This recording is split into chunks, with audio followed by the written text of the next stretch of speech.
This all happened back when I was a freshman in high school. Me and Tyler were sleeping over at our friend Morgan's house. Tyler and I were winding down and probably were going to head to bed soon, but Morgan was still very awake.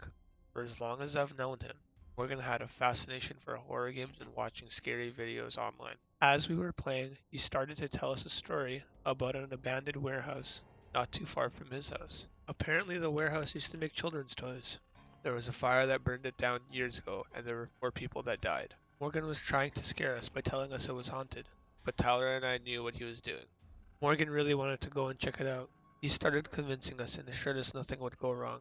It would only be a 10-minute walk away from his house. Being the stupid kids that we were, we thought it would be fun, so we decided to go. We snuck out of his room because he had his own entrance to the house and started walking towards the warehouse. As we got closer to the warehouse, I was shocked to see how big it was. It was obvious it was badly burned, but it was mostly still intact. Knowing the people died in the building just made it feel suddenly wrong. The warehouse was fenced off, but lucky for us, Morgan had already planned for this and led us to a hole in the fence which we all squeezed through. When we got to the warehouse, there was no door, so it was easy to get in, but we made Morgan go first because it was his idea. As soon as we got in, I started to regret our choice. The warehouse looked huge on the inside. There was graffiti everywhere. There were remains of what used to be toys and dolls all burned up. The worst part is, the only light source we had was our flashlights on our phones. Where do you guys want to go first? Morgan asked. Just take us to the spots you want to see and then let's get out of here. I'm starting to get tired. I tried to play it cool, but I was pretty scared and just wanted to get out of here.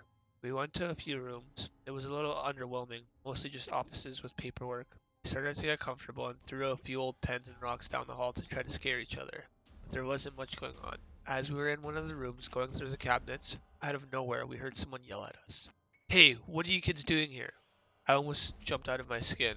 At the doorway, there was a man who looked like he was in his 40s. He was about 5'10", and he looked like he hadn't showered in weeks. He held the flashlight right at us. I'm the security guard. You guys shouldn't be here. You have to follow me right now. He didn't look like much of a security guard. He had baggy clothes and he didn't have anything on him that showed that he was a guard. But we didn't know what to do at that point, so we just followed him. I'll take you guys to where you came in, he said. As we exited the room, we turned right, which was the opposite way of the entrance. I asked him, where are we going? He said back, I said I was taking you back to the entrance. This way is faster. As we were walking, Morgan's phone rang. Don't answer that. Can't be loud in here, the man said. I could hear Morgan's dad yelling over the phone. He probably woke up and noticed that we weren't there. Morgan told him exactly what was going on, where we were, the fact that the security was escorting us out. After Morgan told his dad this, he paused for a second. His face went pale and he looked like he had just seen a ghost. Out of nowhere, he screamed, that guy's not a security guard. The guy lunged at Morgan and yelled, you little shit. Tyler and I were in fight or flight mode, and we chose to fight. While the man was wrestling with Morgan, we kicked him and stomped him as hard as we could. We were just freshmen in high school, but these kicks must have hurt him, and he let go. And as soon as he let go, we started to run. Morgan and Tyler were in front of me, and I was at the back. I could hear the guy running towards us. When I looked back, I was scared for my life. The guy was running towards us full sprint, but he had a large knife in his hand. We ran through the entrance and headed for the hole in the fence. When we were outside, I looked back again, and he was in front of the warehouse, just standing there with the knife in his hand. We went through the hole in the fence and started jogging towards Morgan's house.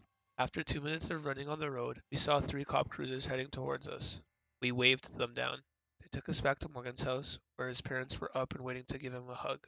It goes without saying our parents were called and the sleepover was cut short. When Morgan's dad called us in the warehouse and found out what was going on, he told Morgan that there was no security guard there. That's why Morgan reacted that way. He must have hung up and called the cops right away. We had given the cops all the information about what happened to us, and they went to the warehouse to explore. Couldn't find anyone there. We all got grounded for a long time after that. It took a long time for our parents to trust us again.